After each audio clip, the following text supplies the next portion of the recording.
I have to put a pin in here real quick, and we are going to just across town, actually. But we're going to speak to Aaron Dujovne of Casa Lotos, and I am going to invite him right now. He should be coming through, Aaron. And Aaron's going to be here any second. Let's see. Yeah, they're coming through. Now, we're doing a new experiment with high tech because I used to do this on my phone and now I'm on my iPad. And get ready, folks. We're increasing our reach by including some spirits. And so I'm happy to say that Casa Lotos makes a great one. And actually, maybe I need to do something different. I want to invite.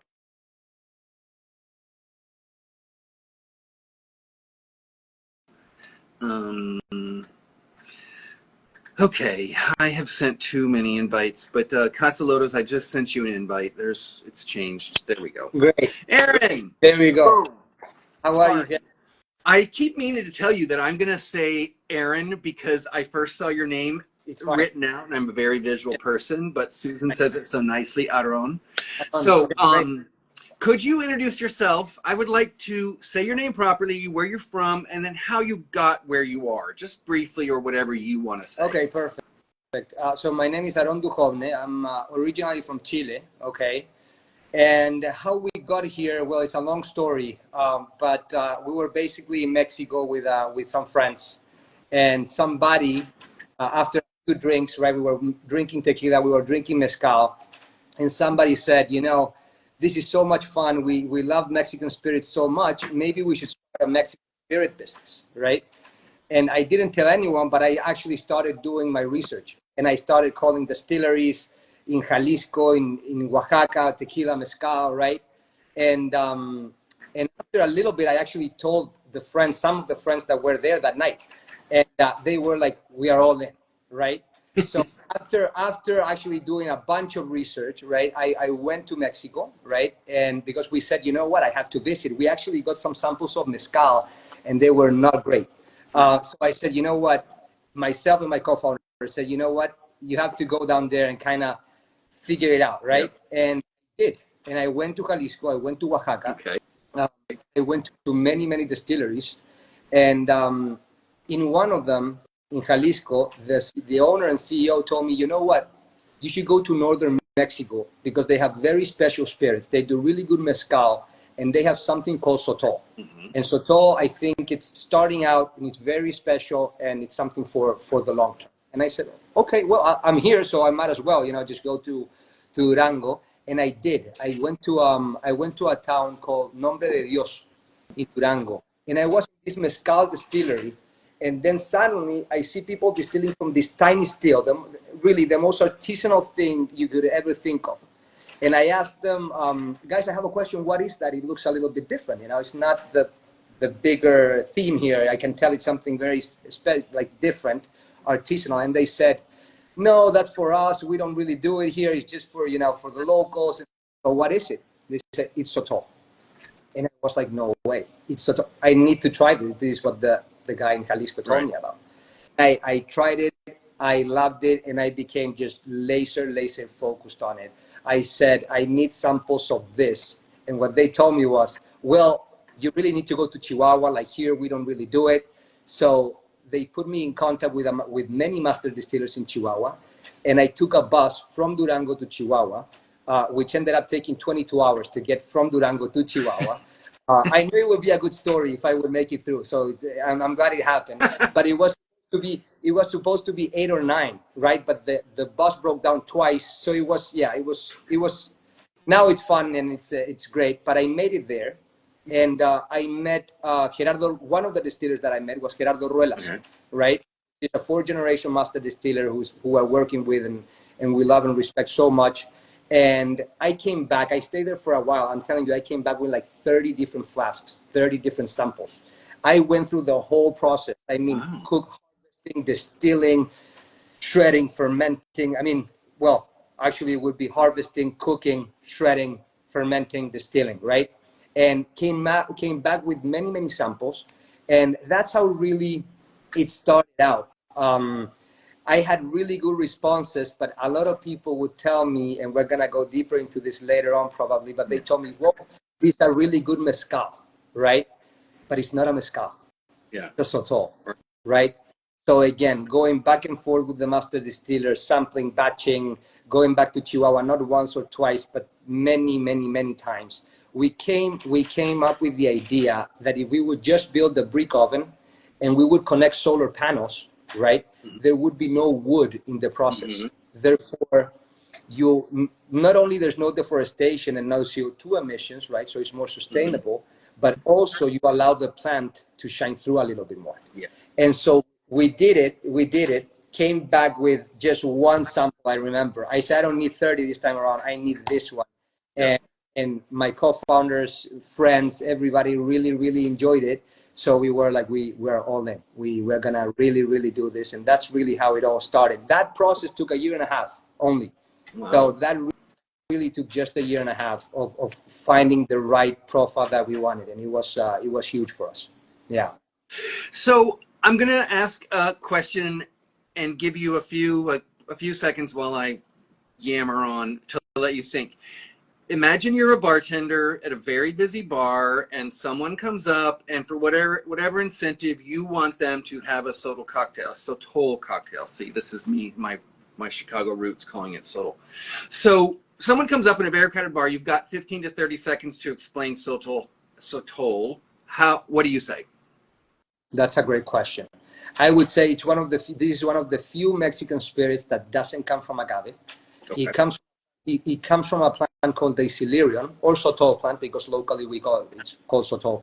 And this plant grows wild in the desert. So it's a very, very unique spirit. It's going to have a completely different complexity than your average tequila and average mezcal. And in the case of Casa Lotos, if it's obviously a Casa Lotos cocktail, I would say it's non-smoky, so you're going to feel great complexity and flavor in there. Beautiful. And then it lends itself to, I think, to mixology and actually to food. As a food person, I'm excited to see some of the restaurants that do tasting menus. Right. And sometimes there's like a roasted bulb of fennel. What do you put with that? Well, this would be fantastic with that kind of thing, you know. That's where I've been coming from. But then somebody at the event we just did tried it in an espresso martini, which was amazing. Yeah. And it's a really nice thing for mixing. So can you then give us kind of a history of Sotol and how you guys are doing it differently, like just broad, how it was local, and then what you're doing now and where you are, that kind of thing. Yeah, so let me explain Sotol in general terms a little bit, right? So Sotol, again, it's a Mexican spirit that doesn't come from agave, right? It comes from this plant called Desilirion. And this plant grows wild in northern Mexico, okay? The plant grows in a very unique place because it's a desert plant, right? So it's a very difficult terroir. It's very hot in the summer. It's very cold in the winter, actually. And this plant is very resilient. Nothing really perseveres through anything, right? So that will give a very, very unique flavor profile, right? The denomination of origin, because the plant grows from Oaxaca, so like where mezcal is produced, most of the mezcal is produced right in Oaxaca, but the plant grows from Oaxaca all the way up to Texas and Arizona and New Mexico. Wow. But in abundance, it grows in the Chihuahuan desert, right? And so it has a denomination of origin of Chihuahua, obviously, and then Coahuila and Durango. Just like, for example, mezcal has Oaxaca and other states, then tequila would have like Jalisco and other states, then Sotol, the denomination of origin would be in, again, Chihuahua, Coahuila, and Durango. So that is a little further north, basically, right? Very north. So Coahuila, so actually Chihuahua is in the border with Texas. So it's okay.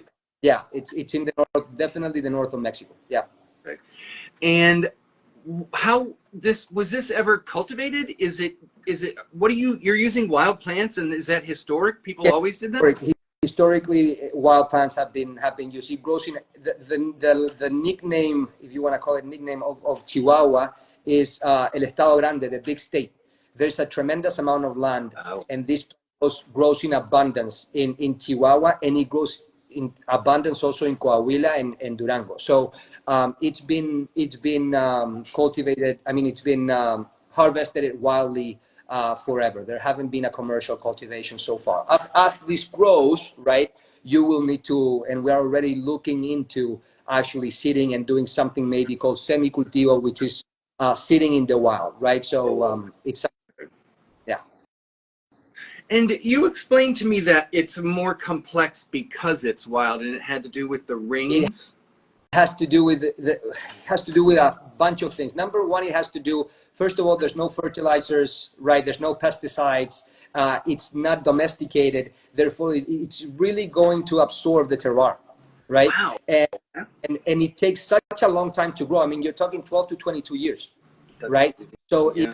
the absorption that this plant has, right? There's a lot going on in there, but it's also going to be interesting because of the terroir.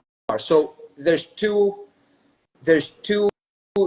main terroirs here, okay? One is the desert, and I'm sure you're familiar with the lowlands and the highlands, right? In Tequila. But in Sotol, it would be the desert or the highlands, right? So now you have the desert, which is very dry, and like I said, a very resilient plant, right? It grows, it doesn't matter what happens, nothing happens to this plant. It could be cold, it could be hot, very little water needed in order for this plant to survive, right? And then you have the highlands, a small portion, but you have the highlands that is going to be green, very crisp, minty, right? So that's where you get the complexity. It gets the complexity from the soil where it grows, right? And the story that the plant went through, because imagine it had to survive a lot of things in order to get to the point of maturity. So that's where you get the complexity from. And where this is again, it's not the root; it's the heart of the plant, like agave. Yeah, it's like the agave. We call it either the heart or the head of the plant. Okay. In And agave, you cook that to get sugars that you ferment and then distill. Exactly. Like So exactly. So you harvest, right? mm-hmm. Then you have these complex sugars, and you have the fibers and the complex sugars, right? Mm-hmm. Then you cook it, so that way these sugars are now can be fermented because they were converted into simple sugars, right? Now the sugars are converted into alcohol, right? In the fermentation process, and now you're distilling so that you can get a higher proof from the. Yeah. And you still have like heads and tails of the.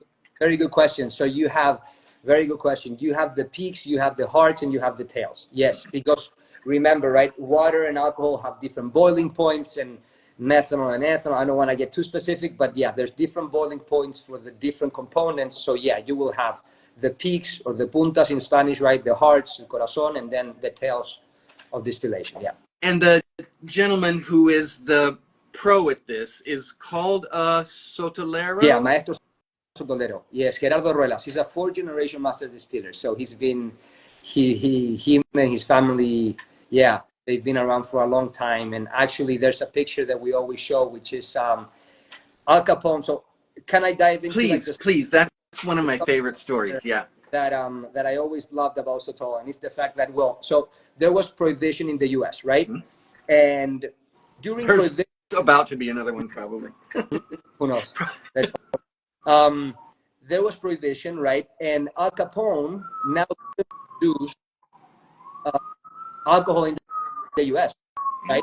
So where he found a place to distill in Ciudad Juárez, okay? Where is Ciudad Juárez? Ciudad Juárez is in Chihuahua. It's right on the border with El Paso in Texas, okay. Right?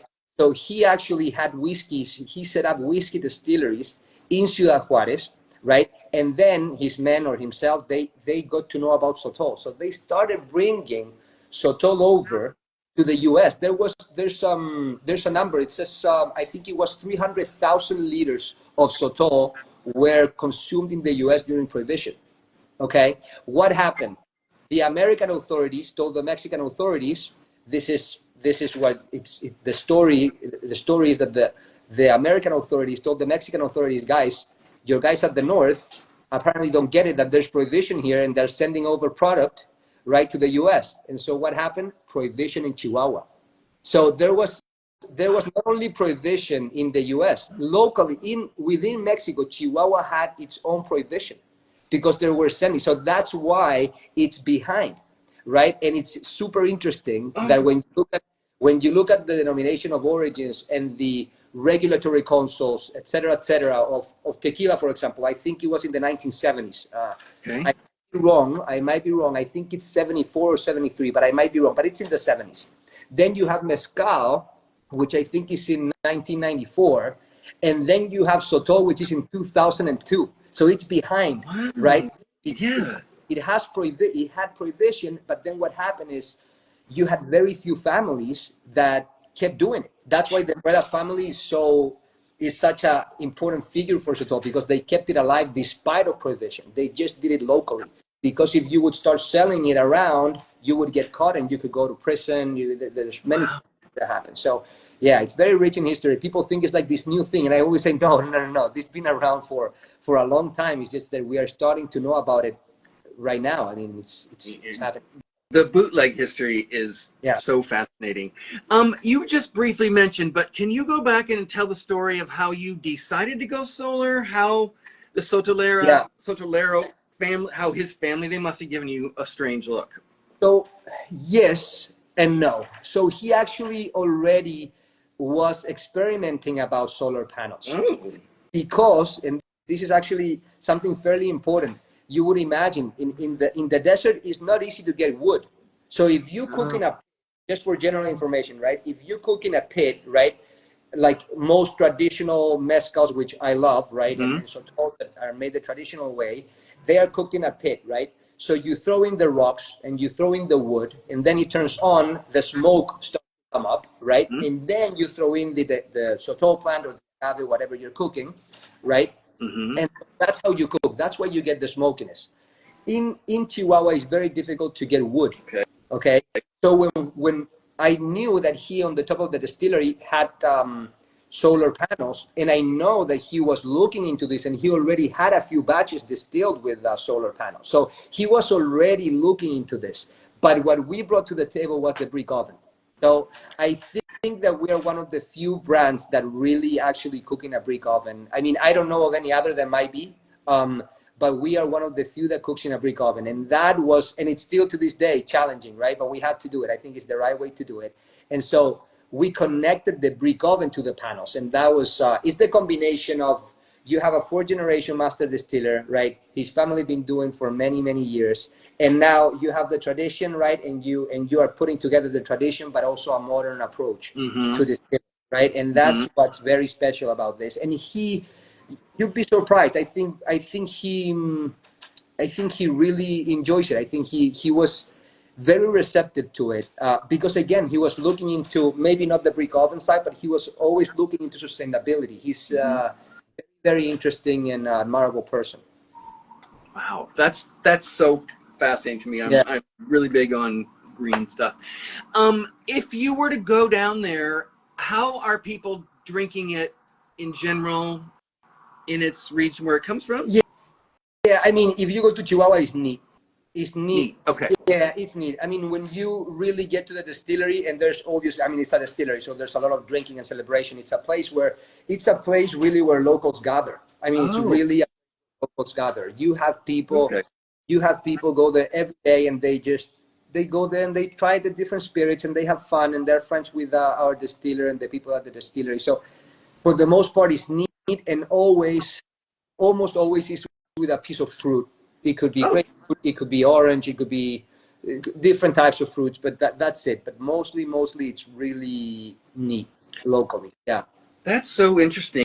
But can you describe? I mean, okay, I would say there's a glycerol kind of thickness that's really pleasant on the tongue, but then there's like herbal and like vegetal notes. But I hate to say vegetal notes to a customer because it sounds like artichoke and squash and bitter things, but vegetal really just means it can be like tomato plant. Like I used to have to weed the tomato plant when I was little. I now have a nostalgia. So can you explain how it tastes? So for me, there's four pieces when you have the experience, especially the first time.